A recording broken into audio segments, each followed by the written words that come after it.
UDF സർക്കാരിന്റെ ആദ്യത്തെ budget VD. Satheesan മുഖ്യമന്ത്രിയായിട്ടുള്ള ആദ്യത്തെ ബഡ്ജറ്റിൽ ഒരു കാര്യം മാത്രം നമ്മൾ ശ്രദ്ധിക്കണം. നമുക്കറിയാം, പൂക്കോട് വെറ്റിനറി കോളേജിൽ സിദ്ധാർത്ഥന്റെ ആത്മഹത്യ വളരെ വളരെ വേദനാജനകമായിരുന്നു. ആത്മഹത്യ ചെയ്യാനുള്ള കാരണം തന്നെ SFIക്കാരായിരുന്നു. എന്നാൽ ഇന്ന് അതേ SFIക്കാരെ നെഞ്ചത്തിട്ട് അടിക്കുന്ന പോലെ അല്ലെങ്കിൽ മുഖത്തിട്ട് അടിക്കുന്ന പോലത്തെ ഒരു ബഡ്ജറ്റ് പ്രഖ്യാപനമാണ് നടന്നിരിക്കുന്നത്. എന്താണെന്നോ, നമ്മുടെ കോളേജുകളും സ്കൂളുകളും റാഗിങ് വളരെ കൂടുതലാണ്. ഈ റാഗിങ്ങിനെതിരെ ഒരു ആക്ട് പാസ്സാക്കിയിരിക്കുകയാണ്. ആ ആക്ടിന്റെ പ്രത്യേകത എന്താന്ന് വെച്ചാൽ, പേര് തന്നെ ഇട്ടേക്കുന്നത് സിദ്ധാർത്ഥന്റെ പേരാണ്. ആ ആക്ടിന്റെ പേര് ഇതാണ്: Siddhartha anti ragging and student welfare act. ഇതിനേക്കാൾ വലിയ ഒരു എന്താ പറയാ, മുഖത്തിട്ട് അടിക്കാനുള്ളവരത് SFIക്കാർക്ക് ഇനി കിട്ടാനില്ല. കാരണം ഏറ്റവും കൂടുതൽ സിദ്ധാർത്ഥ് ആത്മഹത്യ ചെയ്യാൻ കാരണം അവൻ വിവസ്ത്രനായിട്ട് നിൽക്കേണ്ടി വന്നു. ആൾക്കൂട്ട വിചാരണ നടത്തേണ്ടി വന്നു. ഈ വിചാരണ നടത്തിയതെല്ലാം SFIക്കാരാണ്. ആത്മഹത്യ ചെയ്ത സിദ്ധാർത്ഥന് എതിരെ ഒരു പെണ്ണ് കേസ് വരെ കൊടുത്ത മുതലുകളാണ് ഇവിടെയുള്ള SFIക്കാര്. ഇതെല്ലാം ഒരു സൈഡിലേക്ക് മാറ്റിവെക്കാം. ഇതിന് ശേഷവും പല റാഗിങ് ആത്മഹത്യകൾ ഇവിടെ നടന്നിട്ടുണ്ട്. റാഗിങ്ങിന്റെ ക്രൂര ദൃശ്യങ്ങൾ നമ്മൾ സമൂഹ മാധ്യമങ്ങളിലൂടെ കണ്ടിട്ടുണ്ട്. ഇതിനെല്ലാം ഒരു നിർത്തലാക്കണമെങ്കിൽ ഇവിടെ നല്ലൊരു നിയമം വേണം. ആ നിയമം വരുന്നത് എങ്ങനെയാണെന്നോ, സിദ്ധാർത്ഥന്റെ പേരിലാണ്. പൂക്കോട് വെറ്റിനറി കോളേജിൽ 2024 ഏറെ കോളിളക്കം സൃഷ്ടിച്ചതായിരുന്നു. പക്ഷേ അവിടെയുള്ള മാനേജ്മെന്റ് ആണെങ്കിലും മറ്റു വിദ്യാർത്ഥികളാണെങ്കിലും പേടിച്ചിട്ട്, SFIയുടെ ഇരുട്ടുമുറിയിലെ പേടിച്ചിട്ട് ഒരക്ഷരം പുറത്തേക്ക് മിണ്ടിയിരുന്നില്ല. ഇതിനെതിരെ, ഒരു റാഗിങ്ങിനെതിരെ ഒരു നിയമം വേണമെന്ന് എല്ലാവർക്കും ആഗ്രഹമുണ്ട്. ആ ആഗ്രഹമാണ് ഇപ്പോൾ സാധിച്ചു തന്നിരിക്കുന്നത് നമ്മുടെ വി.ഡി. സതീശൻ മുഖ്യമന്ത്രി. കേരളത്തിന്റെ ആദ്യത്തെ, അതായത് വി.ഡി. സതീശൻ മന്ത്രിസഭയുടെ ആദ്യത്തെ ബഡ്ജറ്റാണ് ഇന്ന് നടന്നത്. രാവിലെ തന്നെ നമ്മൾ സമുദ്രയുടെ ഒരു കാര്യം വീഡിയോ ഇട്ടിട്ടുണ്ടായിരുന്നു. രണ്ടാമത്തെ ഒരു ഡീറ്റെയിൽ ആയിട്ടുള്ള ഒരു വീഡിയോ ആണ്. അതായത് എന്താണ് ഈ റാഗിങ് തടയാനായിട്ട് ഇവർ ഉദ്ദേശിക്കുന്നതെന്ന് വെച്ച് കഴിഞ്ഞാൽ, ഒരു ഡിസ്ട്രസ് എന്ന് പറഞ്ഞ ഒരു ആപ്പ് ഇവർ ഇൻസ്റ്റാൾ ചെയ്യുന്നുണ്ട്. കാരണം ആ ഒരു ആപ്പ് ഇവർ ഇൻട്രൊഡ്യൂസ് ചെയ്യുന്നത് തന്നെ, എന്തെങ്കിലും ഒരു പ്രശ്നം നമുക്ക് ഫീൽ ചെയ്ത് കഴിഞ്ഞാൽ അതിൽ രജിസ്റ്റർ ചെയ്യാനും കംപ്ലൈന്റ് ചെയ്യാനും എല്ലാം ഈ ഒരു ആപ്പ് നമുക്ക് ഉപകാരപ്പെടുന്നതാണ്.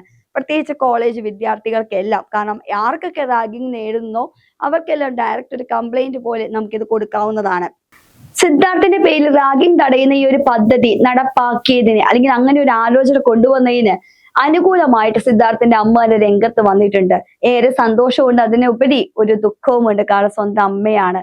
ഒരു പ്രതീക്ഷിക്കാതെ തന്റെ കുടുംബത്തിന്റെ ഭാവിയാകുമെന്ന് വിചാരിച്ചൊരു മകനാണ് ശുചിമുറിയിൽ തൂങ്ങി മരിച്ചത്.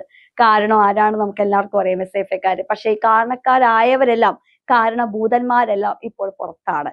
അവർക്ക് എന്ത് ശിക്ഷ കിട്ടിയെന്ന് ചോദിച്ചു കഴിഞ്ഞാൽ എന്ത് ശിക്ഷ കിട്ടിയെന്ന് ഇവിടെയുള്ളവർക്ക് പോലും അറിയാത്തൊരവസ്ഥയാണ്. കാരണം ആ സമയം ഭരിച്ചിരുന്നത് നമ്മുടെ LDF സർക്കാരാണ്. അപ്പോൾ LDFന്റെ കുഞ്ഞുങ്ങളെ അവർ മാക്സിമം നോക്കാനല്ലേ ശ്രമിക്കുള്ളൂ, പരിപാലിക്കാനല്ലേ ശ്രമിക്കുള്ളൂ. അതുകൊണ്ട് തന്നെയാണ് ആ ഒരു സമയത്താണ് ഒരുപാട് ഇവിടെ റാഗിങ്ങിന്റെ ആത്മഹത്യകൾ കൂടിയതും റാഗിങ് വളരെ മോശമായ രീതിയിൽ ചിത്രീകരിച്ചതും. അതുപോലെ നമ്മൾ കണ്ടതാണ്, കോമ്പസ് കൊണ്ട് കുത്തുന്നു, സഹപാഠികളുടെ വേദന കണ്ടിട്ട് അതിൽ ചിരിക്കുന്നു, ഒരു സാഡിസ്റ്റ് ഭാവം കാണിക്കുന്നു. ഇതെല്ലാം ഈ റാഗിങ്ങിന്റെ വളരെ ഒരു ഫലം തന്നെയാണ്. ഇതെല്ലാം തടയിടേണ്ടത്, പണ്ടേ തടയിടേണ്ട നിയമം ഇവിടെ കൊണ്ടുവരേണ്ടതായിരുന്നു. എന്തുകൊണ്ടോ അതൊന്നും കൊണ്ടുവന്നില്ല. അതുപോലെ അവരുടെ മാതാവ് പറഞ്ഞതാണ്, ഞങ്ങളെ പോലുള്ള മാതാപിതാക്കൾക്ക് വലിയ ആശ്വാസമാകും ഈ ഒരു നിയമം വന്നു കഴിഞ്ഞാൽ, അല്ലെങ്കിൽ ഈ ഒരു ആക്ട് വന്നു കഴിഞ്ഞാൽ പ്രശ്നങ്ങൾ പുറത്തു പറയാനുള്ള ധൈര്യം കുട്ടികൾക്ക് കിട്ടുമെന്ന് വിശ്വസിക്കുന്നു. മകന്റെ പേരിൽ ഇത്തരം ഒരു ആക്ട് വന്നത് അനുഗ്രഹമാണ്. ഇത്തരം ഒരു ആക്ട് വന്നത് അനുഗ്രഹം എന്ന് മാത്രമല്ല, കാലാകാലങ്ങളോളം അവന്റെ പേര് നിലനിൽക്കുകയും ചെയ്യുമെന്നാണ് പറയുന്നത്. ഈ കാലാകാലങ്ങളോളം സിദ്ധാർത്ഥിന്റെ പേര് നിലനിൽക്കുന്നത് തന്നെയാണ് ശരിക്കും അവൻ ഈ ഭൂമിയിൽ നിന്ന് ഇല്ലാതാക്കാനായിട്ട് ചെയ്ത് കൂട്ടിയ അവന്മാർക്കുള്ള ഏറ്റവും വലിയ ശിക്ഷ.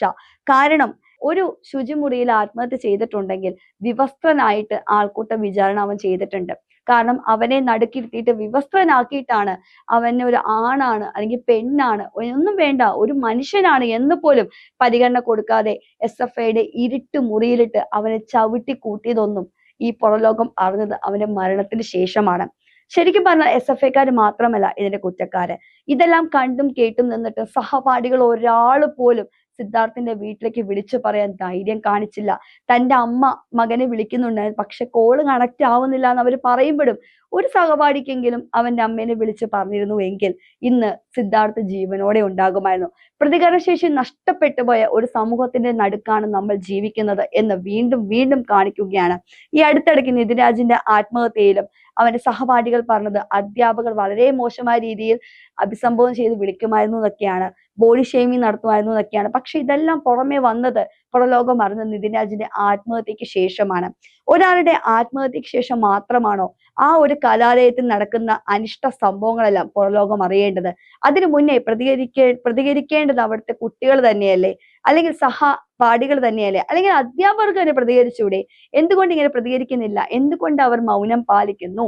തങ്ങളുടെ വിഷയമല്ല ഇതെന്ന് ഓർത്തിട്ടാണെങ്കിൽ ഇനി അങ്ങനെയല്ല, നിങ്ങൾക്ക് എന്തെങ്കിലും പ്രതികരിക്കാനായിട്ട് നിങ്ങൾക്ക് ഡയറക്റ്റ് ബുദ്ധിമുട്ടുണ്ടെങ്കിൽ അത് ഡിസ്ട്രസ് എന്ന് പറഞ്ഞ ആപ്പ് നിങ്ങൾക്ക് ഇൻസ്റ്റാൾ ചെയ്ത് കഴിഞ്ഞാൽ അതിലൂടെ നിങ്ങൾക്ക് കംപ്ലൈന്റ് ആയിട്ട് രേഖപ്പെടുത്താൻ സാധിക്കും. ഇതിനേക്കാൾ ഉപരി ഏറ്റവും കൂടുതൽ പറയാനുള്ളത് സിദ്ധാർത്ഥിന്റെ ആ ഒരു പേര് തന്നെയാണ്. പൂക്കോട് വെറ്റിനറി കോളേജിൽ സിദ്ധാർത്ഥ് ഒരുപാട് സ്വപ്നങ്ങളായിട്ടായിരിക്കും സിദ്ധാർത്ഥ് പടി കയറിയിട്ടുണ്ടാവുക. പക്ഷെ തിരിച്ചിറങ്ങിയതോ വെള്ളത്തുണിയിൽ പുതച്ചിട്ടാണ്. ഇതിലെല്ലാം കാരണഭൂതന്മാരെല്ലാം ഇപ്പോഴും പുറത്താണ്. ആ സമയത്ത് SFIക്കാർ പലരും പറഞ്ഞ വാക്കുകളുണ്ട്, ഞങ്ങൾ ആരും ഒന്നും ചെയ്തിട്ടില്ല, വ്യക്തമായ തെളിവുകളില്ല, അവനെതിരെ സ്ത്രീ പരാതി കൊടുത്തിട്ടുണ്ടെന്നെല്ലാം. ഇതെല്ലാം ഒരു കെട്ടിച്ചമച്ച കഥയാണെന്ന് പിന്നീട് തെളിയുകയും ചെയ്തു. പക്ഷെ എന്തുകൊണ്ട് ഇവർക്കെതിരെ നടപടി എടുക്കുന്നില്ല എന്ന് ചോദിച്ചു കഴിഞ്ഞാൽ എന്താണ് നമ്മുടെ നിയമത്തിന്റെ പോരായ്മയാണോ അതോ ഇവരും SFIക്കാരുടെ മുന്നിൽ മുട്ടുമടക്കിയിട്ടുണ്ടോ എന്നാണ് നമുക്ക് അറിയാൻ പാടില്ലാത്തത്. JNU മോഡലാണ് ഇന്ത്യയിൽ പരിച്ഛേദമായി ക്യാമ്പസുകളെ മാറ്റുമെന്നാണ് ധനമന്ത്രി പ്രഖ്യാപിച്ചത്. നമുക്കറിയാം നമ്മുടെ ഇപ്പോഴത്തെ ധനമന്ത്രി VD സതീശൻ തന്നെയാണ്. അദ്ദേഹം തന്നെയാണ് ആ വകുപ്പ് കൈകാര്യം ചെയ്യുന്നത്.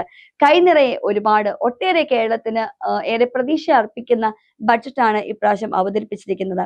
അതിൽ രണ്ടാമത്തെ ഒരു ബഡ്ജറ്റായിട്ട് നമുക്ക് എടുത്തു പറയുന്ന സിദ്ധാർത്ഥന്റെ ഈ പേര് തന്നെയാണ്. കാരണം റാഗിങ്ങിന് അറുതി വരുത്തുന്നതിനേക്കാൾ കൂടുതൽ സിദ്ധാർത്ഥ എന്നൊരു പേര് ഈ ഒരു നിയമത്തിന് അല്ലെങ്കിൽ ഒരു ആക്ടിന് ഇടാൻ തോന്നിപ്പിച്ചതിൽ അദ്ദേഹത്തെ അഭിനന്ദിക്കാതിരിക്കാൻ കഴിയുകയില്ല. കാരണം സിദ്ധാർത്ഥ എന്നൊരു പേര് ആ അമ്മ പറഞ്ഞ പോലെ കാലാകാലങ്ങളോളം നിൽക്കണം. ഇനി രാഷ്ട്രീയത്തിൽ, അതായത് സ്കൂളുകളിൽ രാഷ്ട്രീയം കൈകടത്താനായിട്ടും ഒരു പരിധി വരെ അനുവദിക്കില്ല എന്നാണ് ഇതിന്റെ മറ്റൊരു പ്രത്യേകത.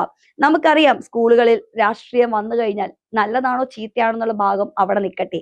പക്ഷേ സിദ്ധാർത്ഥിന്റെ ആത്മഹത്യക്ക് കാരണക്കാര് രാഷ്ട്രീയക്കാർ തന്നെയാണ്, SFIക്കാർ തന്നെയാണ്. അത് പകൽ പോലെ സത്യമാണ്. എത്രത്തോളം മറയ്ക്കാൻ ശ്രമിച്ചാലും സത്യം തന്നെയാണ്. എന്നാൽ ഈ സിദ്ധാർത്ഥിന്റെ യാതൊരു രാഷ്ട്രീയവും ഇല്ല. രാഷ്ട്രീയം ഇല്ലാത്ത ഒരാളെ കരുതി കൂട്ടി കൊല ചെയ്യുന്നതിന് തുല്യമായിട്ട് തന്നെയാണ് അവരത് ചെയ്തിരിക്കുന്നത്. എന്നാൽ SFIയുടെ ഇരുട്ടുമുറി അവിടെ ഉണ്ടെന്ന് നമുക്ക് മനസ്സിലായത് അതിന് ശേഷമാണ്.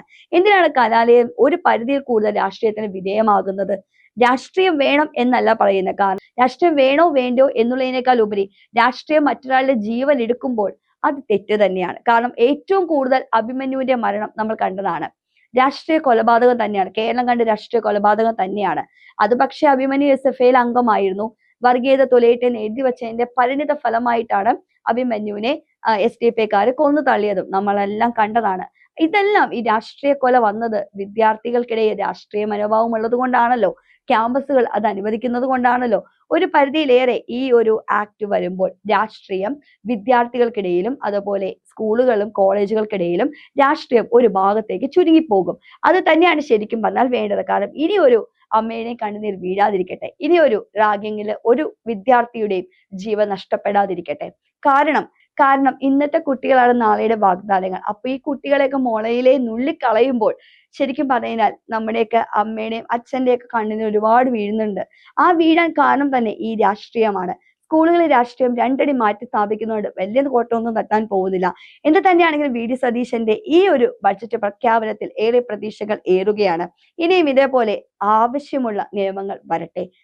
അതുപോലെ രാഷ്ട്രീയം വിദ്യാർത്ഥികൾക്കിടയിൽ ഉണ്ടാകണ്ട എന്നല്ല നമ്മൾ പറയാം. രാഷ്ട്രീയം ഒരു മൂലയിലേക്ക് മാത്രം ഒതുങ്ങി നിൽക്കുന്ന ഒന്നായി മാത്രം ആളുകളും വിദ്യാർത്ഥികളും എല്ലാവരും കാണട്ടെ.